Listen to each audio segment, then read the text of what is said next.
2.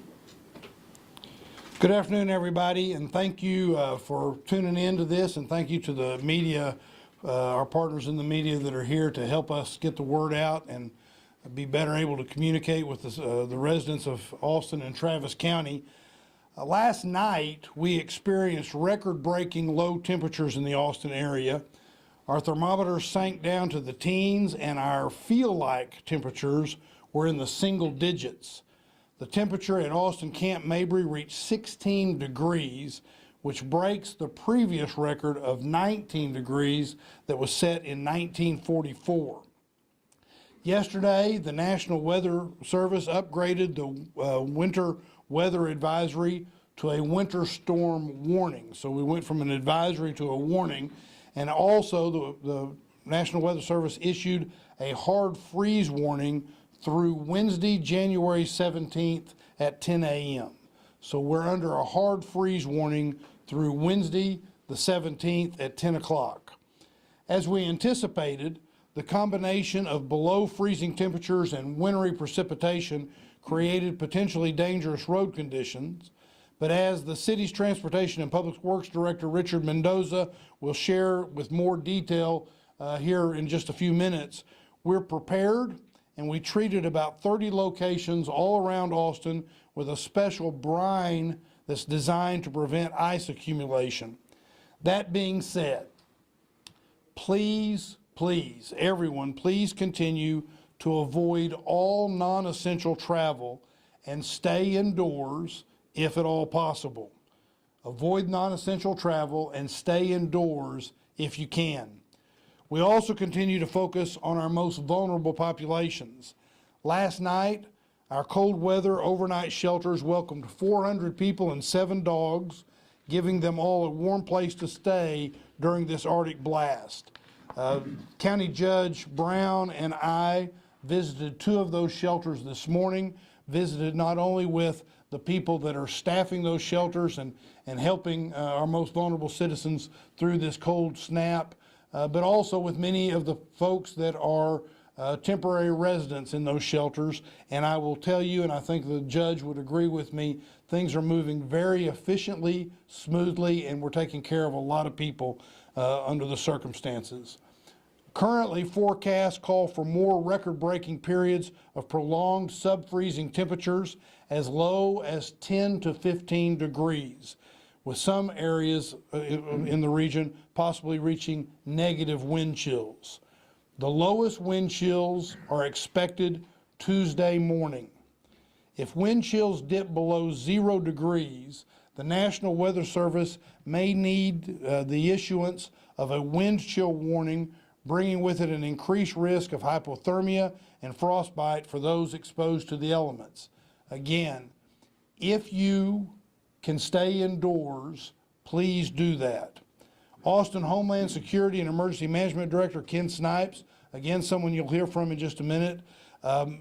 He'll talk about how anyone needing access to cold weather shelters can do that, and that way we can help get the information out and keep people from being in a very unsafe situation. For those planning to travel through the Austin airport, the airport remains open and has continued normal operations throughout this weather event. Airport runways are clear, they're safe, and they're in use. However, some flights have been affected due to weather conditions in other parts of the country. Passengers, please stay in touch with the airline that you're flying with for the most up-to-date flight information so that you'll know what it is. And we recommend travelers check road conditions before leaving for the airport, and you should also plan to arrive at least 2.5 hours early for domestic flights and 3 hours early for international flights during this period. Importantly, ERCOT has issued another energy conservation appeal for tomorrow from 6 to 9 in the morning. There's another energy conservation appeal that's been made by ERCOT for tomorrow morning from 6 to 9 in the morning. Remember, and Austin Energy's General Manager Bob Kahn will give you more details in a moment, but remember, ERCOT manages the statewide grid. Austin and Austin Energy is part of that statewide grid, so we have to listen if there's ever going to be some sort of rolling outage or something of that nature to when ERCOT would call those. So when ERCOT calls for conservation measures, we should participate in those. And again, like I say, General Manager Khan will provide more information in just a second.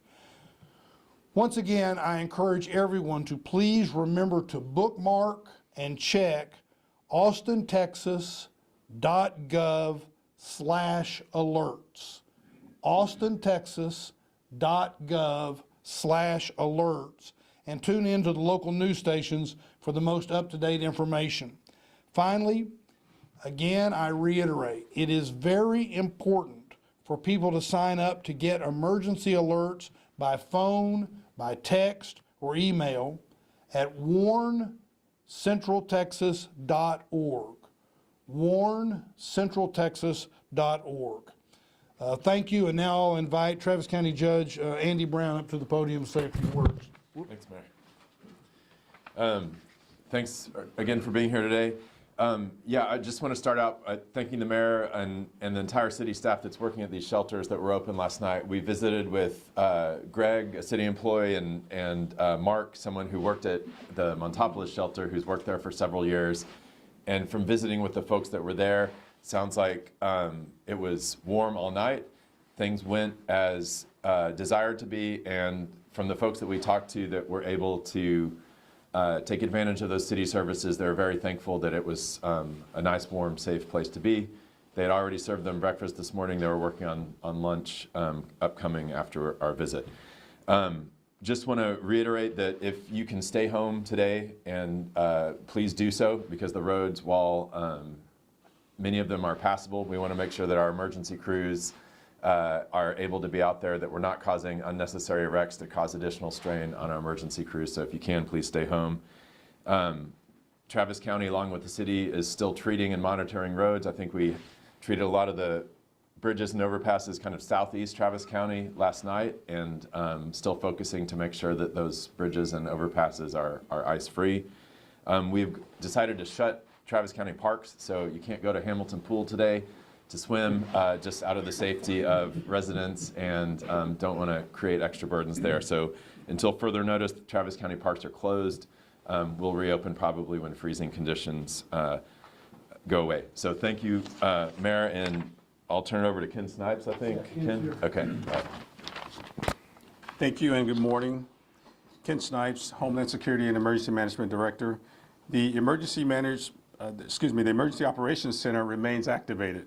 What this means is that all of our staff, along with Travis County's Office of Emergency Management, Travis County Transportation and Natural Resources, the Travis County Sheriff's Office, and representatives from Austin Transportation and Public Works, Human Resources, Police, Fire, EMS, Cap Metro, Public Health, Parks and Recreation, Austin Libraries, Homeless Strategy Office, Development Service, and Austin Energy are here and ready to respond.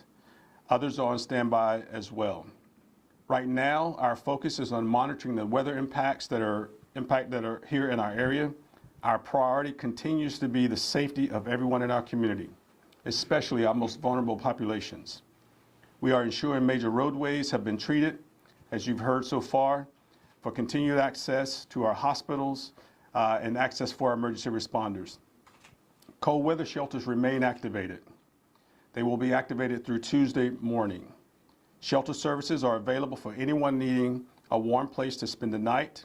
Registration for overnight shelter is from 5 to 8 p.m. That happens at One Texas Center, located at 505 Barton Springs Road.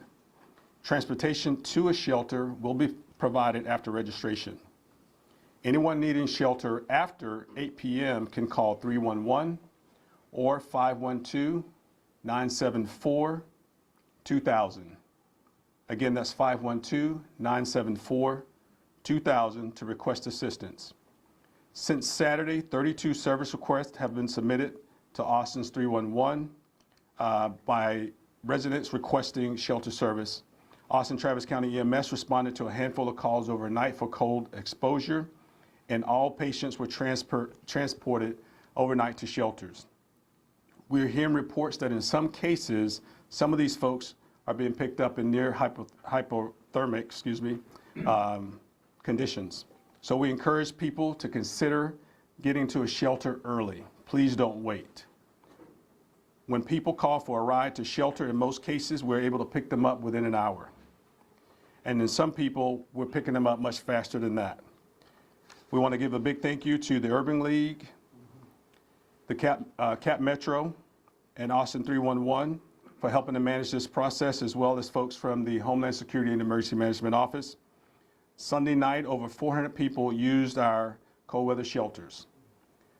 With prolonged freezing temperatures, the shelters are now operating for 24 hours through Tuesday morning. Anyone not already registered who needs shelter service overnight can register at One Texas Center. We're asking people to please stay indoors and do not venture out unless you absolutely need to. The temperatures and wind chills are low enough to make hypothermia and frostbite a real threat. Please ensure you have provisions for your home and for your families. Gather your supplies for your emergency kits. Please be sensible again about your needs, and make sure you have non-perishable food supplies. Make sure you also have flashlights and batteries in your home, as well as warm blankets. And with that, I will turn it over to Richard Mendoza, Director of Transportation and Public Works. Thank you, Ken, and good afternoon, everyone. Transportation Public Works crews worked overnight to ensure our roads are safe for our emergency services and other critical services to be able to move around our city safely. Our field staff are working 12-hour shifts, rotating shifts, starting yesterday morning, and are pre-treating our major bridges and overpasses with an anti-icing agent. Our signal crews and technicians are also mobilized to respond to any signal outages, and we continue to monitor these road conditions throughout today. As of this morning, we have no reports of city road closures. We have 12 street and bridge crews mobilized and going out and retreating roads and bridges as needed. We've responded to 9 winter weather related work requests and pre-treated and retreated 36 high priority bridges with over 500 gallons of a brine solution. We've currently had 2 signals in flash for non-weather related purposes. One was crash related, another due to the contractor. I was recently informed that we've restored operations to those signals. This morning we have observed light drizzle in icy conditions, mostly on our elevated roadways. So we continue to urge folks to only travel when needed, and if so, ensure that you drive slowly and leave ample distance between yourself and the car ahead of you.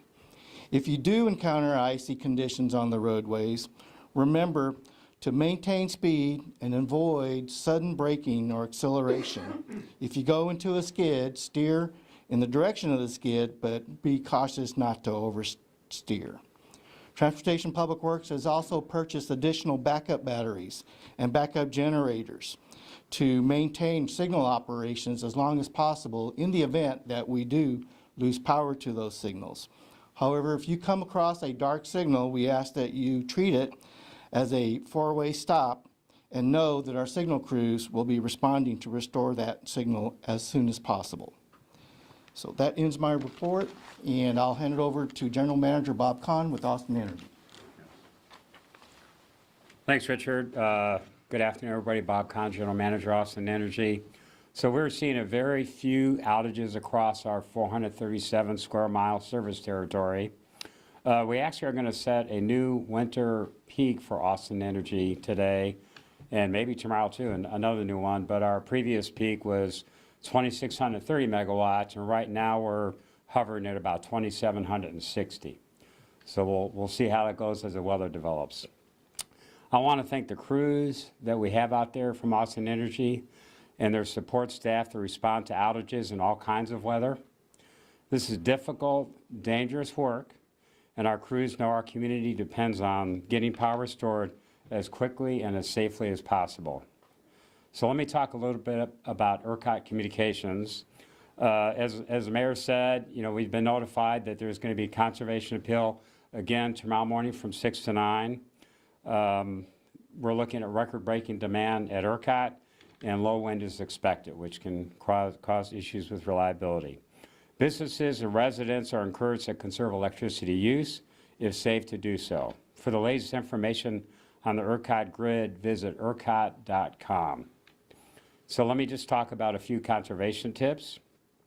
Please lower your thermostats by a few degrees.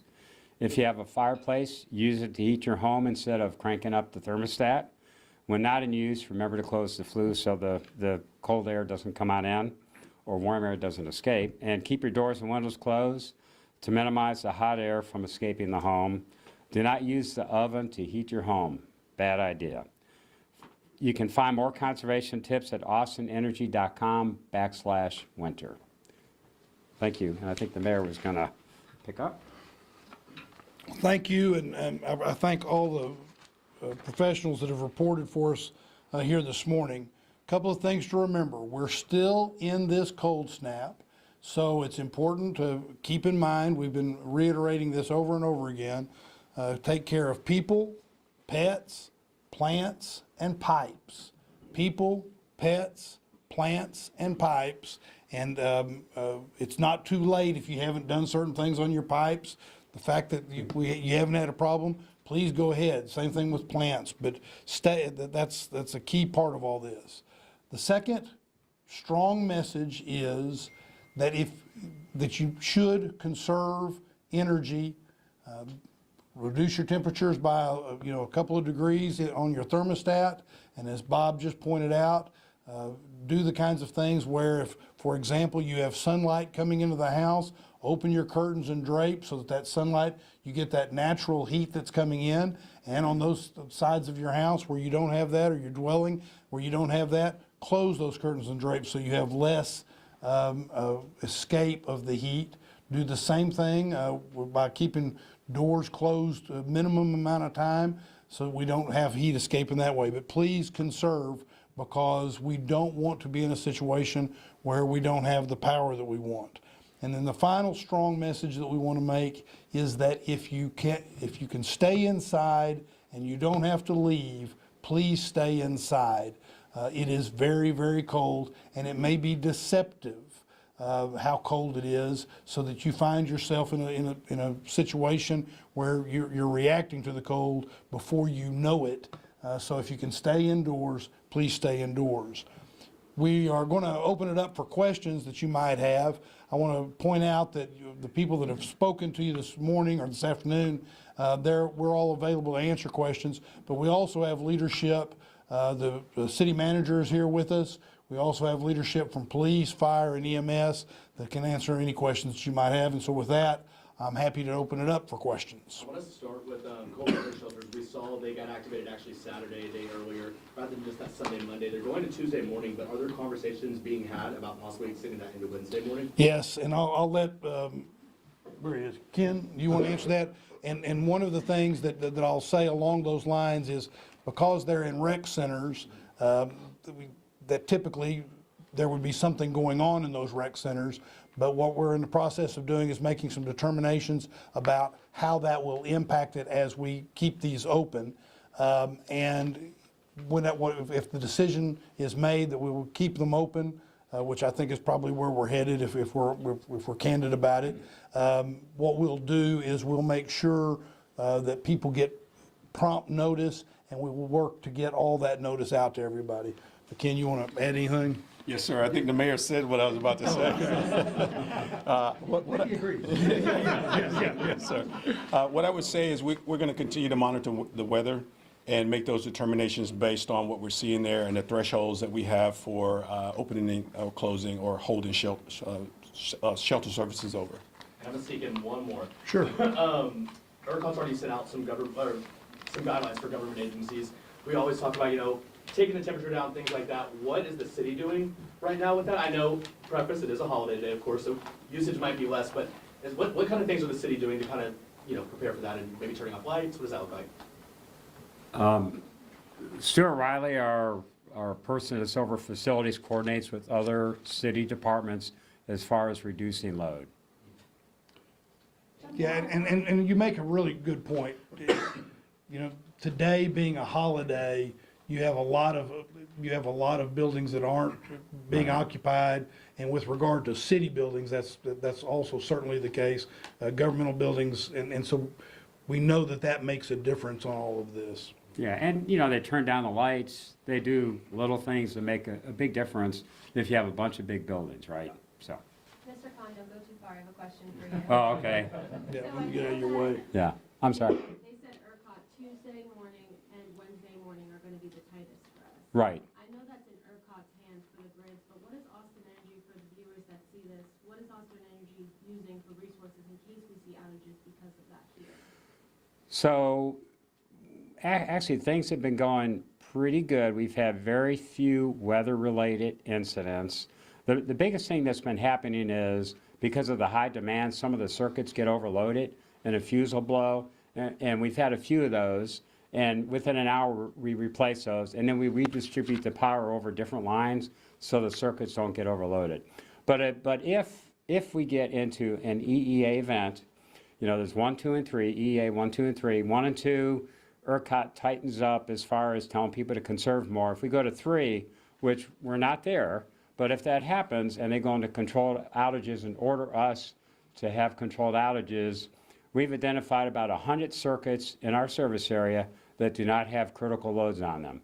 And then we have an algorithm that rotates around the system for about 40 minutes at a time if we have to have controlled outages. And if we would have to have that, which I don't think we will, but you never know, it probably only lasts a few hours because when the wind's not blowing in the morning and the sun's not shining, that's the biggest risk when you might have the conservation, which is why they've said 6 to 9. I want to add something to that because there are a couple of things that Bob said that sound like somebody that works for Austin Energy. And I don't mean that in a bad way. He knows what's going on, but I want it to be very clear. Part of the reason it makes a difference in the early morning when he mentions things like the sun and the wind is because that is part of the resource that we rely upon in order to provide the energy. And I want people to understand it's not just that because it's earlier in the morning. It's a part of the overall resources. The other aspect of that is that ERCOT, and I want to say this as many times as I can, Austin Energy doesn't make the decision to do the outages. If there's a decision made for there to be outages, that decision will be made by ERCOT, which is the one that is the organization that manages the entire grid. And Austin doesn't get a say in that.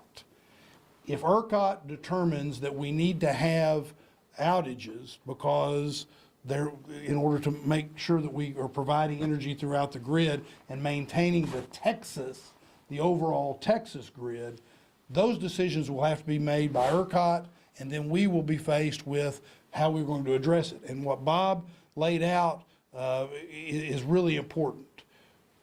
We've identified non-critical load areas, and what we will do is to make this where nobody has more burden than someone else in our city. What we will try to do is we will try to roll those outages in such a way that you will not have any one area have more than 40 minutes. 40 minutes is kind of the maximum that we would have. So you would have these kind of rolling prepared outages. But let's be clear. We right now do not anticipate that's going to happen. It is important to be asking these questions because we need to be prepared for it. But what Bob is telling you is we are very well prepared for this. And so far, things are pointing that we're going to be in pretty good shape.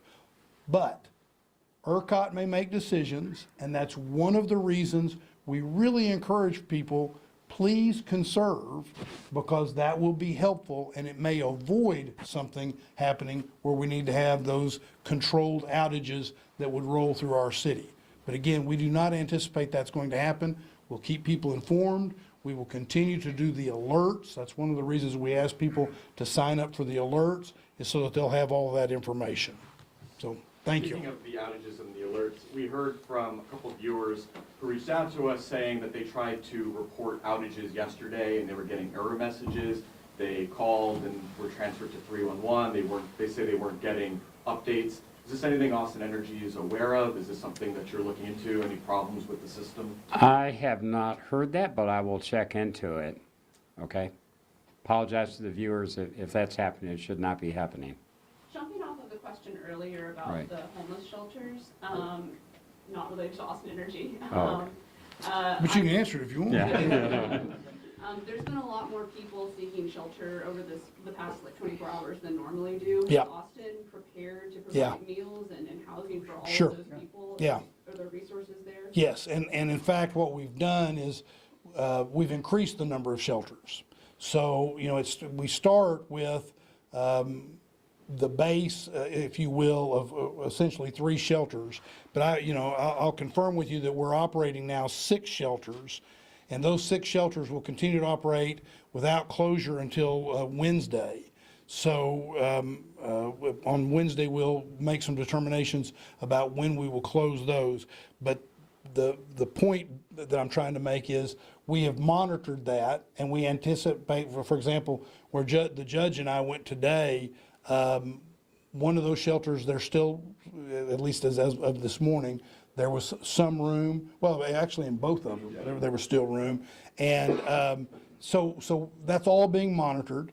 That's one of the reasons that the registration becomes important, is so that we can monitor those. But what we've done is we've upped that number on so far a routine and calculated basis, so that we'll have more of those shelters available. And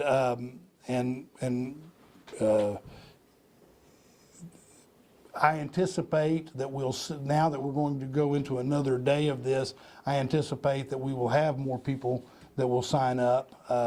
While we were there, we even talked to people about what happens for those that haven't been there, that are now new coming in, or that leave and then want to come back. And that I will tell you, it's very well organized. But there's a recognition of the need for more, and that's why we're up to the numbers we are. Regarding possible school closures, have you been in touch with UT or AISD? Yeah. When the determination might be made? One of the things that we do when we have a situation like this is, and we do it in advance of things getting bad or getting worse, is we have routine calls with all of the different groups that you just referenced: city, county, the University of Texas at Austin, ACC, AISD, and we talk about all those different things. The call that you've talked about, which what will happen with schools, that'll be made by the superintendent of schools and AISD, but in conjunction with getting reports from the National Weather Service and things of that nature. And I anticipate that call will probably be made mid-afternoon today. For Austin Fire, I know you guys responded to a few fires yesterday. Do you expect the colder temperatures to be a busy time for you, especially like when it's this cold? Absolutely, we expect it to be busy. We ran probably a routine number of calls. We call it a busy shift yesterday as the weather remains cold and we have thawing out later in the week. We anticipate additional broken pipe calls and fire protection systems, and so we've upped staff for that, and we're prepared for whatever comes. How many rollover crashes or accidents were there? Do we know? Injuries, any fatalities overnight? We're checking. And if you could say if they were weather related. We can provide that to you later. There were 4 rollover accidents that I'm aware of since last night at midnight. Were they weather related, or do you know? I'm sure if they were weather Do you know if related. there were any fatalities or injuries? Not that I'm aware of. And the question goes for you too, is it an expected busy time when it gets colder like this for EMS as well? We do expect to see an uptick in our volume. particularly as we address the needs of the unhoused community. While I'm up here, just to emphasize as well that hypothermia is very unique in that one of the symptoms of hypothermia is confusion. And so as you get colder, you may not realize that you're experiencing hypothermia, and that's why it is so critical for individuals, if you're outside, to be monitoring yourself and make sure that you're going inside and seeking shelter at an appropriate time. Great. So with that, we're going to wrap this up. I wanted something I said at the very beginning. We've been at this now long enough that I can confirm something I said might happen later in the day. But I just confirmed that we have 6 shelters that are open, and they're going to be open without closure through Wednesday, January 17th. What that means is on Wednesday, we'll make decisions about when we demobilize or when we change that from being shelters. What I said earlier was that will make a difference with regard to things like after-school programming at those rec centers. So after-school programming is going to be relocated and all other programs canceled. And so we want to go ahead and start getting that information out. We will be encouraging folks that utilize those facilities for those to seek other, explore other options and other sites. That's been communicated here at the EOC, but we'll start getting that information out. But that is something that since I brought it up at the very beginning of this, I wanted to bring it up again. I want to say thank you again to the media that's getting out all this information. As you can see, even as I talk and the judge talks to our residents, we're saying please monitor what's going on those news stations, because it's key for us to be able to get this information out. So I want to say thank you to all of y'all that are here. And then once again, I want to say to our residents, conserve energy. Things are going well, but conserve energy if you can. And if you can stay indoors, don't go outside. No need to get on the roads unnecessarily, and no need to be outside if you can stay indoors. So thank you all very much, and I want to thank everybody. Yes, you want to say Hey, something? one other thing, just that we saw and what we're hearing, looks like the low tonight is, what, 16? Again, tomorrow night, 17. Just checking the Apple weather right now. If you need a warm place to stay, it's One Texas Center, right? You can go there right now, check in. There's a lot of great city shelters there that'll keep you warm, but it's very, very important to go there. If you need their call, what, 311? 512-974-2000. Thank you. To register. From 5 p.m. to 8 p.m. to register. At One Texas Center. All right. And say the number again. 512-974-2000. Yeah, so if you're in a housed situation, try to stay home, try to stay off the roads today. If you're unhoused, super, super important tonight to get to a warm place like the ones that we visited today. Thank you all very much. Thank you all.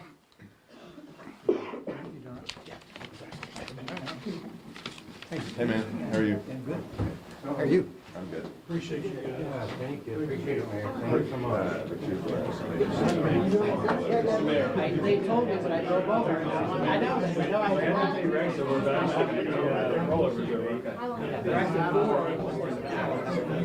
Thank you.